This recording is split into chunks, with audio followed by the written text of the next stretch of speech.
Mana 18 ta Zamyakulks kartoshkachalarini bitta tuyaga ekaman, keyin bu juda ham chiroyli ko'chat bo'ladi. Natijasini albatta ko'rsataman. Zamyakulksni bargidan qalamcha qilib ko'paytirmoqchi bo'lsangiz, shu videoni albatta oxirigacha ko'ringlar. 5 oy oldin biz Zamyakulks barglarini vermikulitga tiqib chiqqan edik ko'paytirish uchun. Hozir tegidagi kartoshkalar tayyor bo'lgan. Endi shu qalamchalarimiz tezroq shoxlashi uchun hozir bilan bitta ish qilamiz. Lifehack. Hozir qalamchalarimizni vermikulitdan chiqaramiz, tepa qismini shu barglarni olib tashlaymiz va kartoshkasini o'zini tuproqqa ekib qo'yamiz. Foydasini oxirida tushuntiraman. Mana hamma qalamchalarimizni vermikulitdan chiqardik, hammasini tagida kartoshkasi bor. Endi shu barglarni ehtiyotkorlik bilan sindirib olib tashlaymiz. Kartoshkasini o'zini qoldiramiz. Mana 18 ta qalamchadan 18 ta kartoshka sindirib oldik. Endi bularni hammasini bitta tuyaga ekamiz. Hozir ekishni ham ko'rsatib beraman.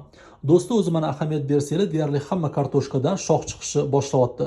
Tepadagi bargini olib tashlasanglar, hamma kuchi shu shoxiga ketadi. Tepadagi bargi kuchini olib qo'ymaydi. Mana hammasi tayyor. Endi ekamiz, hammasini bitta idishga ekamiz. Keyin o'sib ozgincha kattaroq bo'lgandan keyin juda ham chiroyli ko'chat bo'ladi. Masalaga albatta natijasini ko'rsataman. Har doimdek Pyotr Plexanov universal tuprog'ini ishlatdim, faqat tuproqning tarkibiga ozgincha mayda tosh va qum qo'shdim. Chunki Zamyakulks shunaqa tuproqni yaxshi ko'radi. Do'stlar, bu tuproqni hammaga maslahat beraman. Juda ham zo'r tuproq. Deyarli hamma xonagullariga to'g'ri keladi.